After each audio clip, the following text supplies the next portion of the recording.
नमस्ते बाल दोस्तों, कक्षा 6 विषय हिंदी। आज हम दयालु शिकारी पाठ के स्वाध्याय की दूसरी कहानी सीखेंगे। हमने आगे बातूनी कछुआ कहानी सीख ली है। अब उसके बाद जो कहानी दी है वो आज हम सीखेंगे। यहाँ 3 चित्र दिए हुए हैं। ये चित्र देखकर आप सबको थोड़ा बहुत तो समझ में आ ही गया होगा कि ये कहानी किसकी है और इस कहानी में क्या कहा गया है। तो इस चित्र के आधार पर हम ये अनुमान लगा सकते हैं कि ये एक कौवे की कहानी है और इस कौवे के चित्र के आधार पर कौवे ने क्या किया वो हम देख सकते हैं। तो इस कहानी में जो कौवा है उसे चतुर यानी बुद्धिमान बताया गया है, इसलिए इस कहानी का शीर्षक हम कह सकते हैं कि चतुर यानी बुद्धिमान कौवा। तो इस कहानी से कौवा जो है वो हमें यह सीख देता है कि चाहे कोई भी परिस्थिति या मुश्किल हो, हमें अपनी बुद्धि से काम लेना चाहिए। तो हम एक एक चित्र के आधार पर कहानी सीखते जाएंगे। पहले चित्र में देखिए, पहले चित्र में एक कौवा पेड़ की डाल पर बैठा है। एक कौवा था और यह कौवा पेड़ पर बैठा था। उसे बहुत प्यास लगी थी। उसने अपनी प्यास बुझाने के लिए इधर उधर देखा, लेकिन उसे कहीं भी पानी नजर नहीं आया। कौवे को क्या लगा था? तो प्यास लगी थी। पानी के लिए उसने इधर उधर तलाश की, मगर उसे कहीं भी पानी नहीं मिला। फिर उसने उड़ते उड़ते जाकर देखा तो एक झोपड़ी के पास उसे एक घड़ा दिखाई दिया।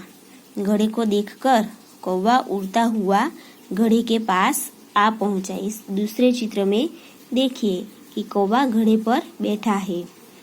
अब कौवे ने घड़े पर बैठकर घड़े में देखा तो घड़े में पानी तो था, लेकिन वो बहुत नीचे था। कौवे की चोंच उस पानी तक पहुंच नहीं सकती थी। अब पानी तो मिला, लेकिन वो उसे पी नहीं सकता था। तो क्या करना चाहिए? तब कौवे ने अपनी बुद्धि चलाई। उसने युक्ति की। उसने घड़े के आसपास नीचे कंकड़ पड़े देखे। कंकड़ को देखकर कौवे को युक्ति सूझी और उसने एक एक करके घड़े के अंदर कंकड़ उठाकर डालना शुरू किया। अपनी चोंच से एक कंकड़ उठाया और उसे घड़े में डाला। क्योंकि घड़े में कंकड़ डालने की वजह क्या थी कि घड़े में पानी तो था, लेकिन बहुत नीचे था और उसकी चोंच पानी तक नहीं पहुंच सकती थी। इसलिए कौवे ने घड़े का पानी ऊपर लाने के लिए अपनी चोंच से एक एक कंकड़ उठाया और उसे बारी बारी से घड़े में डालता गया। और इस तरह घड़े का पानी कंकड़ डालने पर क्या हुआ? ऊपर आने लगा। और जैसे ही पानी ऊपर आता गया, कौवे ने अपनी चांच पानी में डाली और अपनी प्यास बुझाई, पानी पी लिया। कौवे ने घड़े में कंकड़ डाला, उसके कारण घड़े का पानी ऊपर आ गया और कौवे ने उस पानी को पीकर अपनी प्यास बुझाई और उड़ गया।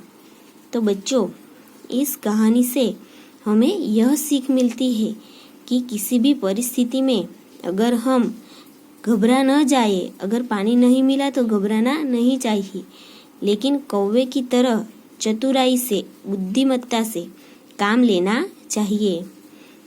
कंकड़ डालने पर पानी ऊपर आ गया।